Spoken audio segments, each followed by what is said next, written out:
10th class, आप लोगों का सेकेंड चैप्टर का टॉपिक है next, structure of an email message. अब इसमें सबसे पहले क्या आता है, फ्रॉम का मतलब क्या है कि उस पर्सन का एड्रेस जिससे आपको वो मेल आया है, ठीक है। उसके बाद टू मतलब this is the address of the addresses, मतलब जिसको आपने उस मेल को सेंड करना है।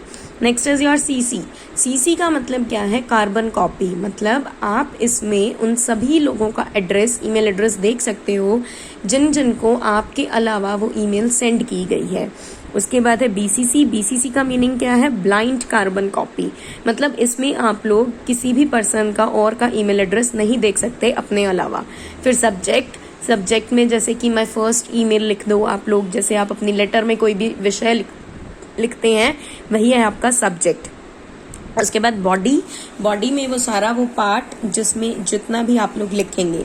उसके बाद अटैचमेंट्स, यहाँ पर अटैचमेंट कर दी जाती है ब्राउज का अगर आप यूज करेंगे तो मतलब आप लोग इंटरनेट से कोई भी चीज डाउनलोड करके और उसके साथ अटैच कर रहे हैं, अटैच के ऑप्शन ऐड करेंगे तो इसका मतलब कंप्यूटर से कुछ भी उठा के और ऐड कर रहे हैं।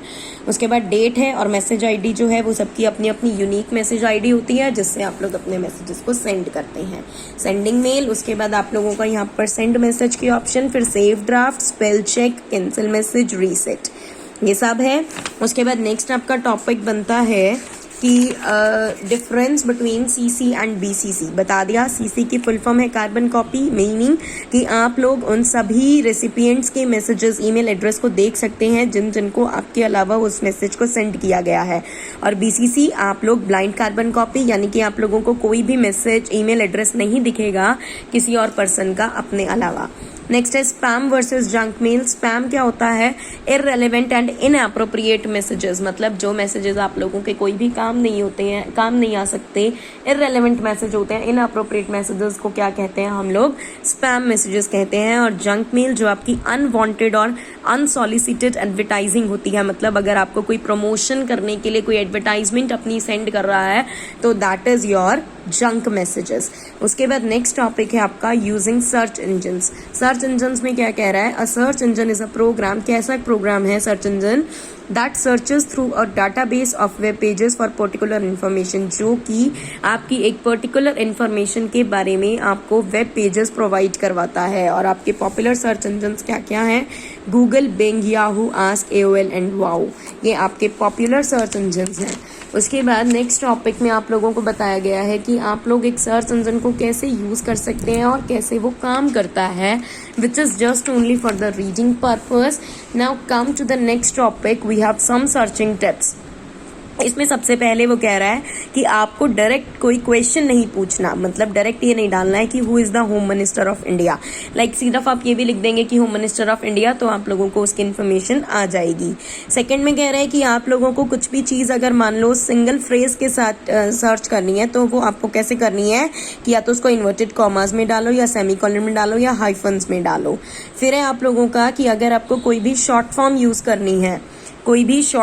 करनी है, आपको ये देखना है कि इससे रिलेटेड कितने वर्ड्स आपके हैं, तो उसके आगे आप एक वाइल्ड कार्ड यानी कि एक स्टार का एक सिंबल लगा दो और फिर उसके बाद आपको वो सारे वर्ड्स मिल जाएंगे जो भी उस वर्ड से शुरू होंगे।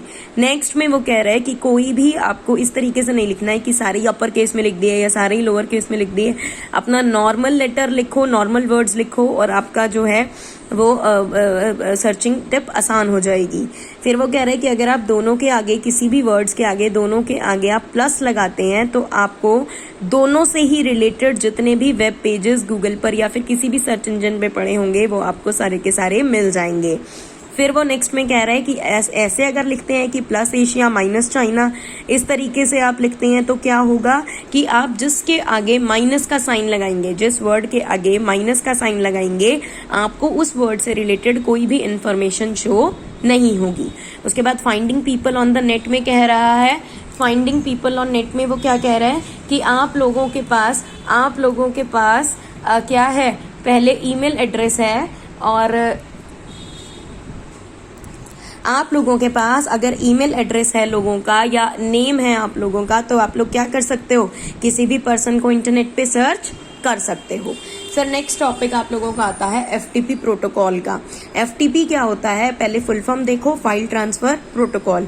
और क्या है, ये कॉमनली यूज प्रोटोकॉल है जो कि आपके फाइल्स को एक्सचेंज करने के काम में आते हैं, फाइल्स को एक दूसरे नेटवर्क पर भेजने के काम में आते हैं।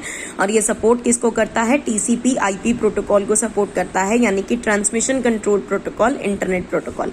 और 2 कंप्यूटर्स उसमें कौन कौन से इन्वॉल्व है, FTP server and FTP client. अब सर्वर आप लोगों को फर्स्ट चैप्टर में पता चल गया क्या करता है, आप लोगों से रिक्वेस्ट लेता है, रिस्पॉन्ड करता है, आप लोगों की रिक्वेस्ट को प्रोसेस करके आउटपुट देता है। तो यही काम सेम यहाँ पे करता है। The FTP server is a computer that is running FTP server software, जो कि एफटीपी सर्वर सॉफ्टवेयर पे रन कर रहा है। And FTP server lessons on the network, network से अपनी क्या नाम रिक्वेस्ट को सुनता है और दूसरे कंप्यूटर से जो आईडी होती है। और एफटीपी क्लाइंट क्या काम करता है, एफटीपी क्लाइंट सॉफ्टवेयर पे काम करता है। और एक बार अगर कस्टमर जो है इंटरनेट से कनेक्ट हो जाता है, कनेक्शन उसको मिल जाता है, तो वो कोई भी काम कर सकता है, चाहे वो फाइल्स को अपलोड कर सकता है, डाउनलोड कर सकता है, रीनेम कर सकता है, डिलीट कर सकता है, या फिर जो भी वो चाहे काम वो कर सकता है। उसके बाद ये आपको कुछ एफटीपी सर्वर्स जो हैं वो दिए हुए हैं। अभी आप ये वीडियो यहीं तक फॉलो करो। Thank you so much.